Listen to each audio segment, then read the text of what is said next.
Praise the lord. దేవుని నామమునికి స్తోత్రం కలుగును గాక. ఈ యొక్క సాయంకాల సమయంలో మీతో ఇలా ఈ యొక్క మాటను పంచుకోవడానికి చాలా సంతోషపడతా ఉన్నాను. యెషయా గ్రంథము 26వ అధ్యాయము 3వ వచనంలో ఒక మాట మీకు జ్ఞాపకం చేయాలని చెప్పేసి ఆశపడతా ఉన్నాను. ఎవని మనస్సు నీ మీద ఆనుకునునో వానిని నీవు పూర్ణ శాంతి గలవానిగా కాపాడుదువు. ఆమేన్. మన యొక్క మనస్సు ఆయనపై ఆనుకోవాలి.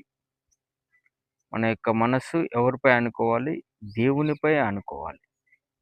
నీ యొక్క మనస్సు ఎప్పుడు కూడా నీకు ఎటువంటి అనాలోచనగా అనిపించినా, నీకు ఎటువంటి శోధన వచ్చినా, నీ యొక్క తలంపు, నీ యొక్క మనస్సు ఎవరి మీద ఉండాలి? దేవునిపై ఉండాలి. దేవునిపై ఉండాలి అనంటే నిత్యము ఆయన మాటలను మనం జ్ఞాపకం చేసుకుంటూ ఉండాలి.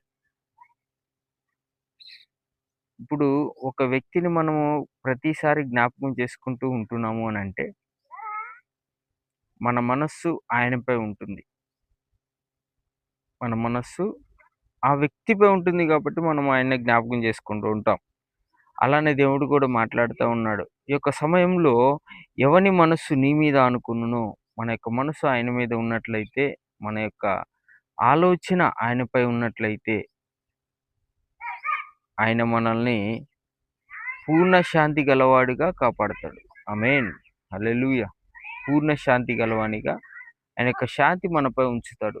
ఆయన యొక్క మనల్ని ఒక స్థానంలో ఉంచడానికి ఆశపడుతూ ఉన్నాడు. కాబట్టి ప్రియ సహోదరి సహోదరులారా, మన మనస్సు ఆయనపైనే అనుకోవాలి. మన యొక్క దృష్టి ఆయనపైనే ఉండాలి. మనం ఏ పని చేసినా, ఏ ప్రదేశంలో ఉన్నా ఆయనపైనే దృష్టి ఉంచి ఆయన మీద మనస్సు ఉంచాలని చెప్పేసి దేవుని పేరిట మనం చేస్తూ ఉన్నాను. Praise the Lord. హల్లెలూయా.